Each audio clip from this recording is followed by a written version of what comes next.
Assalamualaikum warahmatullahi wabarakatuh. Kami mahasiswa pendidikan bahasa Inggris kelas besar A. Kami akan menjelaskan tentang fungsi Pancasila dan penerapannya dalam profesi pekerjaan serta iptek, yang mana menjadi tugas kelompok pada pertemuan 10. Sebelumnya, saya akan memperkenalkan anggota kelompok saya, yaitu Zihan Anissa Zakia dengan nomor mahasiswa A320200001.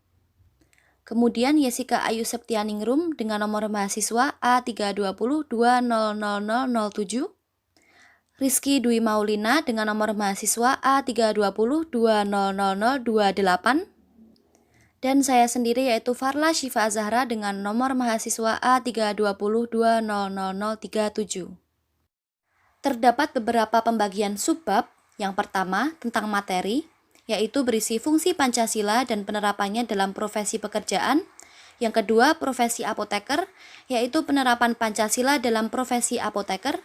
Dan yang ketiga, profesi kebidanan, yaitu berisi penerapan Pancasila dalam profesi kebidanan. Dan yang keempat, profesi keguruan, yang berisi penerapan Pancasila dalam profesi guru. Yang pertama yaitu tentang materi, berisi tentang fungsi Pancasila, yaitu Pancasila dalam fungsinya sebagai dasar negara merupakan sumber kaidah hukum yang mengatur negara Republik Indonesia, dan juga nilai-nilainya yang harus diterapkan dalam kehidupan sehari-hari.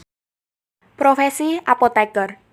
Dalam melaksanakan peran dan fungsinya, apoteker sebagai profesi senantiasa berusaha mewujudkan nilai-nilai Pancasila dalam setiap pharmaceutical care yang dilakukan. Yang pertama, nilai ketuhanan Yang Maha Esa, mengandung arti adanya pengakuan dan keyakinan profesi apoteker terhadap adanya Tuhan sebagai pencipta alam semesta. Kedua, nilai kemanusiaan yang adil dan beradab mengandung arti kesadaran sikap dan perilaku apoteker harus sesuai dengan nilai-nilai moral dalam hidup bersama atas dasar tuntunan hati nurani dengan memperlakukan sesuatu hal sebagaimana mestinya. Yang ketiga, nilai persatuan Indonesia, mengandung makna usaha ke arah bersatu profesionalisme apoteker untuk membina rasa nasionalisme dalam profesi keperawatan Indonesia. Keempat, nilai kerakyatan yang dipimpin oleh hikmat kebijaksanaan dalam permusyawaratan atau perwakilan, mengandung makna bahwa perawat harus berkolaborasi dalam sejawat, profesi lain maupun dengan klien dan keluarganya dalam mengambil suatu keputusan. Kelima, keadilan sosial bagi seluruh rakyat Indonesia mengandung makna sebagai dasar tercapainya kesehatan untuk seluruh rakyat Indonesia. Profesi kebidanan. Pengamalan Pancasila bagi bidan sangatlah penting. Seorang bidan yang melaksanakan Pancasila dengan baik dan benar dalam kehidupan sehari-hari akan menjadi warga negara dan tenaga medis yang baik. Yang pertama, nilai ketuhanan Yang Maha Esa, berdoa sebelum dan setelah menolong pasien. Kedua, kemanusiaan yang adil dan beradab. Bidan harus menghargai hak privasi pasien, memperlakukan pasien dengan penuh empati karena pasien memiliki hak diperlakukan sebagai manusia yang bermartabat. Ketiga, nilai persatuan Indonesia, mengutamakan keselamatan dan kepentingan pasien di atas kepentingan pribadi. Keempat, nilai kerakyatan yang dipimpin oleh hikmat kebijaksanaan dalam permusyawaratan atau perwakilan. Seorang bidan harus menghargai dan menghormati kedudukan, hak, dan kewajiban setiap individu. Kelima, nilai keadilan sosial bagi seluruh rakyat Indonesia. Bersikap adil terhadap pasien dalam memberikan pelayanan yang terbaik. Profesi keguruan. Sebagai pendidik, guru atau dosen harus selalu mengamalkan nilai-nilai Pancasila dalam kehidupan sehari-hari.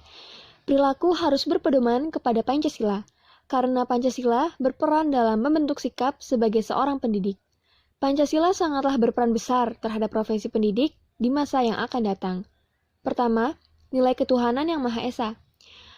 Meningkatkan keimanan kepada Tuhan Yang Maha Esa dan sadar bahwa semua materi pembelajaran dapat diperoleh karena adanya kehendak Tuhan. 2. Kemanusiaan yang adil dan beradab. Mengakui persamaan derajat, persamaan hak, dan kewajiban setiap anak didik tanpa membedakan sara. 3. Nilai persatuan Indonesia.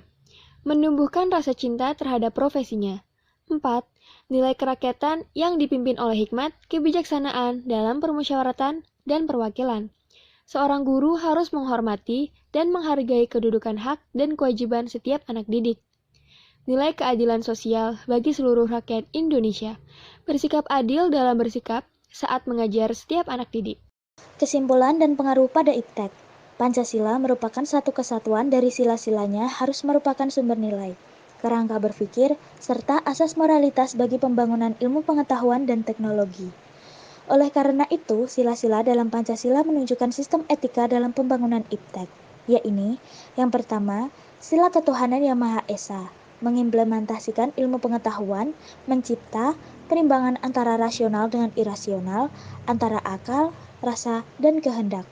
Yang kedua, sila kemanusiaan yang adil dan beradab, memberikan dasar-dasar moralitas bahwa manusia dalam mengembangkan IPTEK haruslah secara beradab.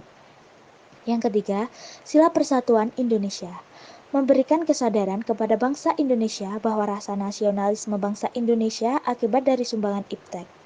Dengan IPTEK, persatuan dan kesatuan bangsa dapat terwujud dan terpelihara. Persatuan dan persahabatan antara daerah di berbagai daerah terjalin karena tidak lepas dari faktor kemajuan IPTEK. Yang keempat, sila kerakyatan yang dipimpin oleh hikmah kebijaksanaan dalam permusyawaratan perwakilan. Mendasari pengembangan IPTEK secara demokratis. Artinya, setiap ilmuwan haruslah memiliki kebebasan untuk mengembangkan IPTEK. Yang kelima, sila keadilan bagi seluruh rakyat Indonesia. Kemajuan IPTEK harus dapat menjaga keseimbangan keadilan dalam kehidupan kemanusiaan, yaitu keseimbangan keadilan dalam hubungannya dengan dirinya sendiri, manusia dengan Tuhannya, manusia dengan manusia lain, manusia dengan masyarakat, bangsa dan negara, serta manusia dengan alam dan lingkungannya. Sekian penjelasan yang dapat kami sampaikan. Semoga bermanfaat. Kurang lebihnya kami mohon maaf.